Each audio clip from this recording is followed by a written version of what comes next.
నమస్తే అండి. ఈరోజు నేను కుక్కర్‌లో చాలా సింపుల్‌గా రాగి సంగటి చేయడం చూపిస్తా. చాలామంది రాగి సంగటి చేయడం అంటే చాలా కష్టమని అస్సలు చేయడం మానేస్తారు. ఉండలు కడతాయేమో అని భయపడుతూ ఉంటారు. అలాంటి వాళ్ళు ఈ పద్ధతిలో ఒకసారి ట్రై చేయండి. కుక్కర్‌లో చేస్తే చాలా ఈజీగా తక్కువ సమయంలోనే సంగటి చక్కగా తయారవుతుంది.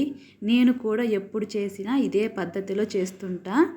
ముందుగా కుక్కర్ తీసుకొని అందులో ఒక గ్లాస్ బియ్యం దాకా తీసుకొని అందులో నీళ్లు పోసి 2-3 సార్లు బాగా కడగండి. ఇప్పుడు కడిగిన బియ్యంలో ఒక గ్లాసు బియ్యానికి 5 గ్లాసుల దాకా నీళ్లు పోసి కొద్దిగా ఉప్పు వేసి కలిపి కుక్కర్ మూత పెట్టి 3-4 విజిల్స్ వచ్చే వరకు మెత్తగా ఉడికించాలి. ఆవిరి మొత్తం పోయిన తర్వాత మూత తీసి చూస్తే అన్నం చాలా మెత్తగా ఉడికింది. ఇప్పుడు ఒక గరిటె తీసుకొని బాగా కలుపుకోవాలి. అన్నం బాగా మెత్తగా ఉడికిన తర్వాత అందులోకి ఒక గ్లాస్ దాకా రాగి పిండిని తీసుకొని మూత పెట్టి 2-3 నిమిషాలు ఆవిరి పైన ఉడికించాలి.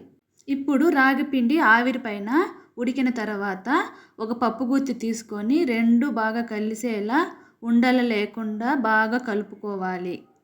1-2 నిమిషాల పాటు బాగా కలుపుకుంటే సంగటి మెత్తగా నేను చూపించినట్లు బాగా కలిసిపోతుంది. ఉండలు ఏమన్నా ఉంటే గరిటెతో కలపండి. ఇలా బాగా కలుపుకుంటే సంగటి రెడీ అయ్యింది. చూడండి ఎంత మెత్తగా వచ్చిందో. నేను చెప్పినట్లు చేస్తే సంగటి చేయడం చాలా సులభం, పైగా చాలా రుచిగా కూడా ఉంటుంది.